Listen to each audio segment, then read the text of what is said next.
记者张轩哲台中报道，近日气温骤降，敏性鼻炎患者哈啾连连，有些人还可能紧接着有咳嗽、喉咙痒的现象。逛一趟下来，还以为自己被人群传染了感冒，等到看医师吃了药后，病情时好时坏。医师指出，其实这群人有可能是因为过敏性鼻炎致鼻涕倒流而引起的咳嗽而不自知，由于没有对症下药，病情自然无法痊愈。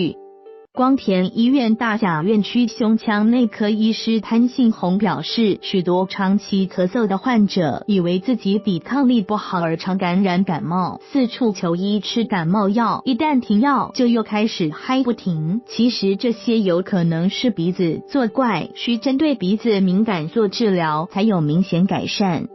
通常这类过敏性鼻炎患者初期症状为打喷嚏、流鼻水及鼻涕倒流，到了后来就会演变成干咳、喉咙痒的现象，尤其是早上起床或夜晚准备就寝躺平时特别容易嗨，患者往往会嗨到受不了而前来医院就医。不过这些症状与感冒雷同，很容易被当作成感冒治疗。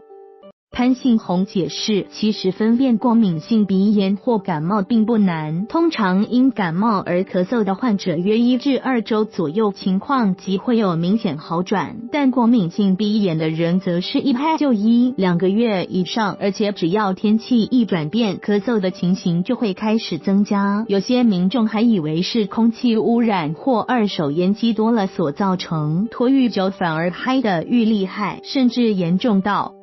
会出现类似气喘的哮鸣声。建议早上起床时在空气较冷的那段期间及空气品质不佳需外出时戴上口罩。如果有打喷嚏、流鼻水、鼻涕倒流及咳嗽的现象时，则可使用口服的抗组织胺或喷血鼻喷剂来减缓过敏现象的发生。有接受治疗的患者，症状通常都会改善，但切记不可太早停药，大约需2至4星期的疗程后再评估是否可停药。若再出现症状，仍要赶快吃药控制，否则累积到呈慢性咳嗽的现象时，则需要治疗较长的时间，且会比一般人更容易合并感冒。